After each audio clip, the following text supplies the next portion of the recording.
Hey, how's it going? Okay, so what we have here is a window with all the sash ropes that are broken. And so what I wanted to do was do a little series for you, just in case you want to only change out your sash ropes. And what I mean by that is if you change out your sash ropes, if this was in good condition, there would be a rope right here, and there would be, a rope right here that holds this bottom sash so that you can easily open and close it. What I have now is a situation where if we want to open this window up, it'll open. It's a little sticky, but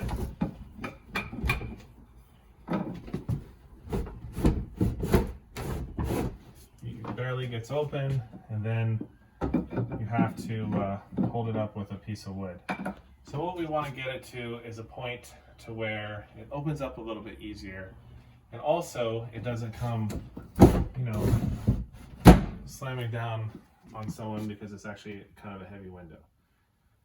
So I'm going to go through the steps with you and try to outline it. And I'm doing this at my professor's house because she had some old windows and needed some help. And also we're lucky because these have some great window weight pocket doors, which a lot of windows like at my house don't have. So this was actually more of a nicer house, and so we can show that to you. Okay, so the first step, what we want to do is pull off the inner rail. She is going to repaint in here so I can kind of go to town. But if you want to make it nicer, you might start by scoring the inner rail with a knife to basically keep from all the paint kind of flying everywhere. But for our purposes here, and I already started kind of taking this off to see how it would go, we're going to go ahead and take off the inner rail. And the inner rail it's also known as the inner stop, is the piece of wood that keeps your bottom sash in place when you move it up and down. So first step is to pull it out, and you want to be really careful. Now this inner rail is not as ornate as most of them, so if you break it, you could probably find a replacement, or it'd be easy to mill a new one. But a lot of them are ornate, so you need to be very careful. And the trick is just to, if the paint was sticking or causing it, I would go ahead and, like I said, cut it, and it helps pull it out a little bit easier. So we're just going to pull this out and be very, very gentle.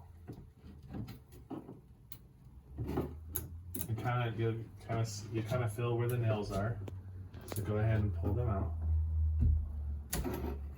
And there you go, it's out. Almost. Okay, so even if this was a full restoration, I would still keep all the original nails in here, and that's so that you can stick it right back in its original place. And you just kind of, and I'll show you before we close the video, but you can just kind of adjust the nails and you push it right back into where it was, and then you don't have to measure it or kind of play with it that much. It already is back into its original place and it's where it needs to be. So but since I have it right here, to make it slide a little easier, and be careful you don't hit your knuckle when you're doing this, I go ahead and typically pull off some of the old gunky paint. By doing this, it just helps it slide a little bit easier. And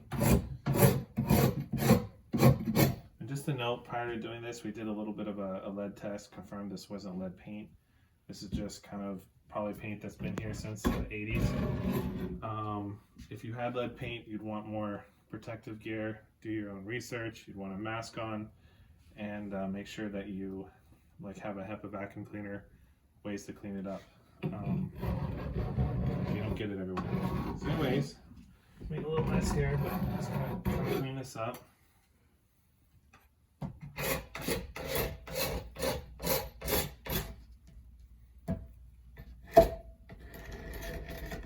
Then also you can take it and you can sand this off. So, and then later I'll clean this off, but not on the video. So I just want to show you that. And by cleaning this back area, hopefully the window will slide a little bit better. And I may sand this a little bit more. All right, so now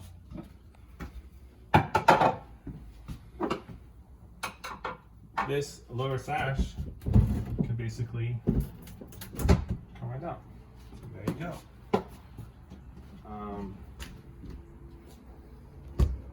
So now we get a little bit more into the actual mechanics of the window. So we are lucky because if you want to come and look right here, let me get out of the way. We have some really beautiful window weight pocket doors. And this is the door right here to access the weights on the inside. And we'll take it off and I'll show you. Now, not all windows have these window weight pocket doors, so I'm also going to show you just how to take off the inner trim. And generally, in most of my other videos, I show you how to take off the exterior trim. But here, I want to take off the interior trim because on the outside of this building it's stucco.